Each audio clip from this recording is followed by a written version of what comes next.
Hello everybody, welcome back to the channel and welcome to our immaculate kitchen. Which is always immaculate, and we don't just clean it for filming videos in here.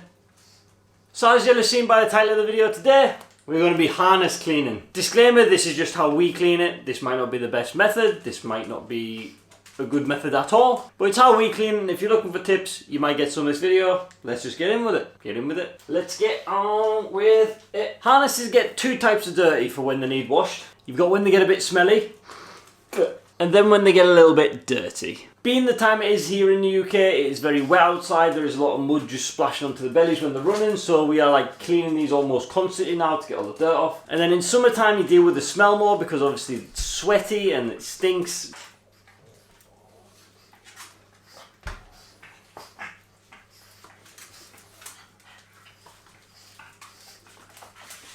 If you look at Stanley's harness here, it's nice and clean. The only bit that's dirty is the strap here, and that's because that's the bit that goes under the belly. The under the belly is the main part which gets dirty. Now, if you take the long walk harness, this bit goes right under the belly and is very, very dirty. Now, if you don't have a long walk, what are you doing? Go get yourself one. Discount codes will be in the description, so go get yourself one because they are unbelievably good. However, they are a bit more complicated or just need a bit more care when you're cleaning them, because as you see here we have elasticated straps in little pockets. You've got a lot of adjustable straps as well. Even on the back, although it's not dirty, you can see there's a lot of things for mud to get stuck under. Again, more elastication in pockets. And you've got this little bit of clear plastic here for protection. Well, obviously mud and stuff can get under there, and it does need washed occasionally. So if your dog likes to swim, pugs typically don't, which is good, but occasionally they do go in the water, it does get wet, so you do need to clean out underneath there because God knows what can get in. So we're just going to show you guys what we do, and hopefully it might help some of you out. It might not. Let's get going.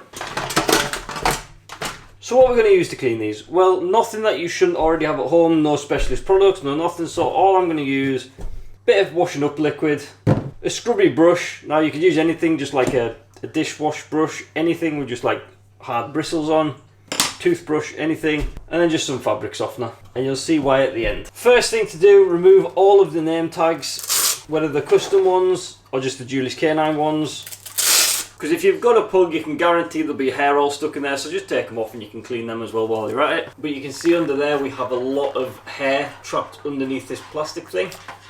We need to get that out. But that's the last step. So first thing we need to do is just get all the mud off. On the harnesses there are care instructions to tell you what you can and can't do, and I'm assuming the majority of them will just say hand wash only. This one does, the other ones do, I think every single one of them we have does, so hand wash only. That's why we're not putting them in the washing machine or anything. So hot water, here's one I made earlier. A nice soak, make sure they're all wet. Once they're all soaked, we need to give them a good scrubbing with this bit of washing up liquid.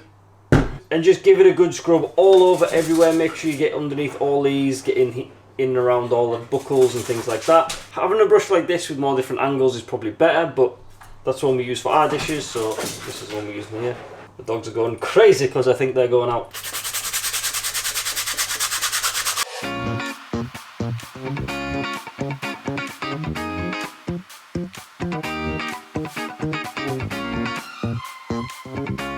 Make sure you clean the backside as well, because although this won't be dirty, obviously this is where the dog's sweat and all stuff like this goes onto it, so you need that clean because that's in contact with their body.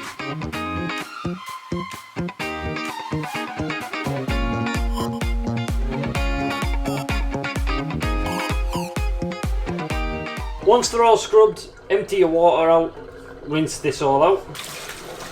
And now give them a good rinse through, get all the hair off and everything like that. And make sure you clean under here because now there is trapped soap, so you want to get all that out so there's no kind of soap or residue left under there. So just in the flow of the water, just lift each side of it up. The water might go everywhere, but I say might, it will go everywhere. So you can see when I'm squeezing this, all the soap's kind of popping out. So you want to keep rinsing it until that doesn't happen. Run all the soap out.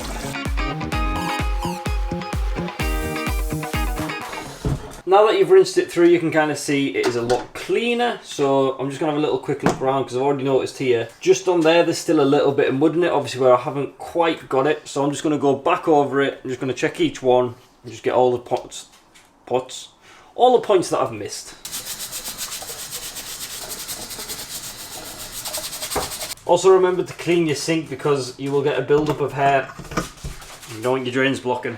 Obviously as harnesses get older you will get stains and various other things, and as you can see from all the scrubbing on this one, the branding started to kind of scrub off here, whereas you can see Winston's is a lot newer, so it's all nice and normal. So obviously just be careful if you are scrubbing it, don't maybe scrub too hard, just kind of get what you need off and keep it at that. Like everything, just washing the surface doesn't mean it now smells nice. Obviously the smells like linger into the fabric, they hang around for quite a while. Getting mud, poo, pee, God knows what put onto this, like they do still smell not too nice. Smells like wet dog really. So my final step for getting them to smell nice, once they're all completely clean and before we dry them, again hot water, and this is where the fabric softener comes in. Just as you would in your washing, cap full, into the water. Now just plop them all in here.